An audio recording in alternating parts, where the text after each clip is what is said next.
हर हर महादेव। आप सभी को सावन मास की बहुत बहुत हार्दिक शुभकामनाएं। आज की कथा में हम सुनेंगे सावन व्रत कथा का अध्याय 9। सावन का महीना भगवान शिव और माता पार्वती को बहुत प्रिय होता है। इस दिन सच्ची श्रद्धा के साथ माता पार्वती की पूजा करने से भक्तों पर भगवान शिव की कृपा दृष्टि सदा सदा बनी रहती है। इस महीने में सावन व्रत कथा का महात्म्य के अध्याय का रोज़ाना पाठ करना चाहिए।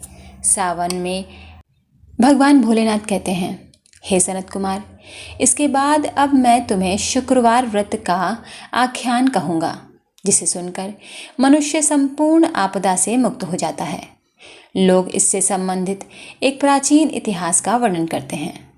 पांडव वंश में उत्पन्न एक सुशील नाम का राजा था। वह अत्यधिक प्रयत्न करने पर भी पुत्र की प्राप्ति नहीं कर पा रहा था, जिसकी वजह से वह बहुत दुखी रहता था। उसकी सर्वगुण संपन्न सुकेशी नामक भार्या थी। जब उसे संतान ना हुई तब वह बड़ी ही चिंता में पड़ गई। तब स्त्री स्वभाव के कारण अति साहसयुक्त मन वाली उसने मासिक धर्म के समय प्रत्येक महीने में वस्त्र के टुकड़ों को अपने उदर पर बांधकर उदर को बड़ा बना लिया और अपनी प्रसूति का अनुकरण करने वाली किसी अन्य गर्भिणी स्त्री को ढूंढने लगी। भावी देवयोग से उसके पुरोहित की पत्नी गर्भ से थी। तब उसके मन में आ गया कपट। तब कपट करने वाली राजा की पत्नी ने किसी प्रसव कराने वाली को इस कार्य में लगा दिया और उसे एकांत में बहुत सारा धन देकर वह रानी चली गई। तत्पश्चात रानी गर्भवती जानकर राजा ने उसका पुंसवन और अनवलोभन संस्कार किया। 8वां महीना होने पर सीमंतोन्नयन संस्कार के समय राजा बहुत अधिक खुश था।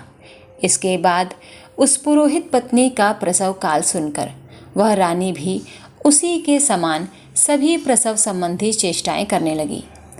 पुरोहित की पत्नी चूंकि पहली बार गर्भवती थी अतः प्रसूति कार्य के प्रति वह बिल्कुल अनभिज्ञ थी और केवल प्रसव कराने वाली दाई के कहने में ही चलती थी। तब उस दाई ने पुरोहित पत्नी के साथ छल करते हुए उसके नेत्रों पर पट्टी बांध दी और प्रसव के अनंतर उस पुत्र को किसी के हाथ से रानी के पास पहुंचा दिया। इस बात को कोई भी नहीं जान सका। यह बात हमेशा हमेशा के लिए एक रहस्य बन गई। तदंतर रानी ने उस पुत्र को लेकर यह घोषित कर दिया कि मुझे पुत्र की प्राप्ति हुई है। इसके बाद दाई ने पुरोहित की पत्नी के नेत्र बंधन खोल दिए। उसने अपने साथ लाए एक मांसपिंड को उसे दिखा दिया और उसके समक्ष आश्चर्य और दुख प्रकट करने लगी। कहने लगी, बेटी, तुम बहुत ही भाग्यशाली हो, लेकिन तुम्हारा पुत्र नहीं बच सका। भगवान की कृपा है कि तुम जीवित बच गईं। और कहने लगी कि यह कैसा अनिष्ट हो गया। अपने पति से इसकी शांति अवश्य कराना। संतान ना हुई तो क्या हुआ, तुम तो जीवित रह गई। तुम्हारा स्वास्थ्य तो अच्छा है, आगे और पुत्र की प्राप्ति तुम्हें हो जाएगी। तुम अपने भाग्य से जीवित रह गई हो। इस पर उस पुरोहित पत्नी को अपने प्रसव के स्पर्श चिंतन से बहुत संदेह हुआ। भगवान आगे कहते हैं, राजा ने पुत्र जन्म का समाचार सुनकर जात कर्म संस्कार कराया और ब्राह्मणों को हाथी, घोड़े तथा रथ प्रदान किए। उन नरेश ने कारागार में पड़े सभी कैदियों को प्रसन्नतापूर्वक मुक्त कर दिया।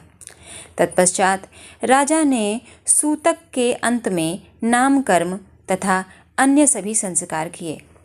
उन्होंने पुत्र का नाम प्रियव्रत रखा। हे सनत कुमार, श्रावण मास के आने पर पुरोहित की पत्नी ने शुक्रवार के दिन भक्तिपूर्वक पूरी श्रद्धा से देवी जीवंतिका का पूजन किया। भीत पर अनेक बालकों सहित देवी जीवंतिका की मूर्ति रखकर पुष्प तथा माला से उनकी पूजा करके गोधूम की पीठी के बनाए गए 5 दीपक उनके सम्मुख उसने जलाए और स्वयं भी गोधूम चूर्ण का भक्षण किया और उनकी मूर्ति पर चावल फेंका और कहा, हे जीवंती, हे करुणामयी देवी, तुम भी माता हो और मैं भी माता हूँ। जहाँ भी मेरा पुत्र विद्यमान हो, आप उसकी रक्षा अवश्य करना। यह प्रार्थना करके उसने कथा सुनकर यथाविधि नमस्कार किया। तब जीवंतिका देवी की कृपा से वह बालक दीर्घायु हो गया और वे देवी उसकी माता की श्रद्धा भक्ति के कारण दिन रात उस बालक की रक्षा करने लगीं। इस प्रकार कुछ समय बीतने पर राजा की मृत्यु हो गई। तब पितृभक्त उनके पुत्र ने उनकी पारलौकिक क्रिया संपन्न की। इसके बाद मंत्रियों तथा पुरोहितों ने प्रियव्रत को उस राज्य का राजा घोषित कर दिया। तब कुछ वर्षों तक प्रजा का पालन करके तथा राज्य भोग कर वे पितरों के ऋण से मुक्ति के लिए गया जाने की तैयारी करने लगे। राज्य का भार वृद्ध मंत्रियों को भक्तिपूर्वक सौंपकर और स्वयं के राजा होने के भाव का त्याग करके उन्होंने कार्पटिक का वेश धारण कर लिया और गया के लिए प्रस्थान किया। मार्ग में किसी नगर में किसी गृहस्थ के घर में उन्होंने निवास किया। उस समय उस गृहस्थ की पत्नी को प्रसव हुआ था। इसके पहले षष्ठी देवी ने उसके 5 पुत्रों को उत्पन्न होने के 5वें दिन मार डाला था। राजा भी उस समय 5वें दिन ही वहाँ गए हुए थे। रात में राजा के सो जाने पर उस बच्चे को ले जाने के लिए षष्ठी आई। जीवंतिका देवी ने उस षष्ठी को यह कहकर रोका कि राजा को लांघ कर मत जाओ। तब जीवंतिका के निषेध करने से वह षष्ठी जैसे आई थी वैसे ही चली गई। इस प्रकार उस गृह स्वामी ने उस बालक को 5वें दिन जीवित रूप में प्राप्त किया। ये इतने प्रभाव वाले हैं, ऐसा देखकर उसने राजा से प्रार्थना की कि हे राजन, आपका निवास आज के दिन मेरे ही घर में हो। हे प्रभु, आपकी कृपा से मेरा यह छठा पुत्र जीवित रह गया। उसके इस प्रकार प्रार्थना करने पर करुणानिधि उस राजा ने कहा कि मुझे तो गया जाना है। तब वे राजा गया के लिए प्रस्थान कर गए। वहाँ पिंडदान के लिए राजा प्रवृत्त हुए। तब पिंडदान के समय विष्णु पद पर कुछ अद्भुत घटना हुई। उस पिंड को ग्रहण करने के लिए 2 हाथ निकल आए। तब महान विस्मय युक्त वे राजा संशय में पड़ गए और पुनः पिंडदान करने वाले ब्राह्मण के कहने पर उन्होंने विष्णु पद पर पिंड रख दिया। इसके बाद उन्होंने किसी ज्ञानी तथा सत्यवादी ब्राह्मण से इस विषय में पूछा। तब उस ब्राह्मण ने उनसे कहा कि ये दोनों हाथ आपके पितर के थे। इसमें संदेह हो तो घर जाकर अपनी माता से पूछ लीजिए, वह बता देंगी। तब राजा चिंतित तथा दुखी हुए और मन में अनेक बातें सोचने विचारने लगे। वे यात्रा करके पुनः वहाँ गए जहाँ वह बालक जीवित हुआ था। उस समय भी उस स्त्री को पुत्र उत्पन्न हुआ था और उसका वह 5वां दिन था। वह जो दूसरा पुत्र हुआ था उसे लेने के लिए रात में षष्ठी आई। तब जीवंतिका के द्वारा पुनः रोके जाने पर उस षष्ठी ने कहा, इसका ऐसा क्या कृत्य है, अथवा क्या इसकी माता तुम्हारा व्रत करती हैं जो तुम दिन रात इसकी रक्षा करती हो? तब षष्ठी का यह वचन सुनकर जीवंती ने धीरे से मुस्कुराकर इसका संपूर्ण कारण बता दिया। उस समय राजा शयन का बहाना बनाकर वास्तविकता जानने के लिए जाग रहे थे। अतः उन्होंने जीवंती और षष्ठी दोनों की बातचीत सुन ली। जीवंती ने कहा, हे षष्ठी, श्रावण मास में शुक्रवार को इसकी माता मेरे पूजन में रत रहती है और व्रत के संपूर्ण नियम का पालन भी करती है। वह सब मैं तुम्हें बताती हूँ। वह हरे रंग का वस्त्र तथा कंचुकी नहीं पहनती और हाथ में उस रंग की कांच की चूड़ी भी नहीं धारण करती। वह चावल के धोने के जल को कभी नहीं लांघती, हरे पत्तों के मंडप के नीचे नहीं जाती और हरे वर्ण का होने के कारण करेले का साग भी वह नहीं खाती। यह सब मेरी प्रसन्नता के लिए वह करती है, अतः मैं उसके पुत्र को नहीं मारने दूंगी। यह सब सुनकर राजा प्रियव्रत अपने नगर को चले गए। उनके देश के सभी नागरिक स्वागत के लिए आए। तब राजा ने अपनी माता से पूछा, हे माता, क्या तुम जीवंतिका देवी का व्रत करती हो? इस पर उसने कहा, मैं तो इस व्रत को जानती भी नहीं। तत्पश्चात राजा ने गया यात्रा का समुचित फल प्राप्त करने के लिए ब्राह्मणों तथा सुहासिनी स्त्रियों को भोजन कराने की इच्छा से उन्हें निमंत्रित किया और व्रत की परीक्षा लेने के निमित्त सुहासिनियों को वस्त्र, कंचुकी तथा कंकड़ भेजकर उन्हें कहलाया कि आप सभी को भोजन के लिए राजभवन में आना है। तब पुरोहित की पत्नी ने उस दूत से कहा कि मैं हरे रंग की कोई भी वस्तु कभी नहीं ग्रहण करती हूँ। उस दूत ने उस स्त्री के द्वारा कही गई सारी बातें राजा से कह दी। तब राजा ने उसके लिए सभी रक्त वर्ण के शुभ परिधान भेजे।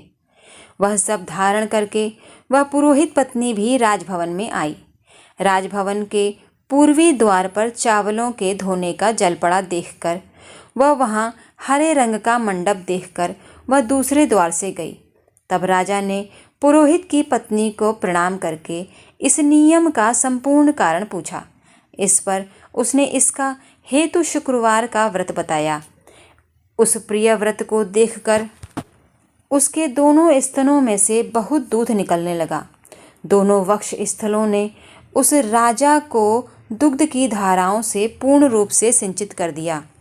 तब गया में विष्णु पद पर निकले दोनों हाथों, जीवंतिका तथा षष्ठी दोनों देवियों के वार्तालाप तथा पुरोहित पत्नी के स्तनों से दूध निकलने के द्वारा राजा को विश्वास हो गया कि मैं इसी का ही पुत्र हूँ।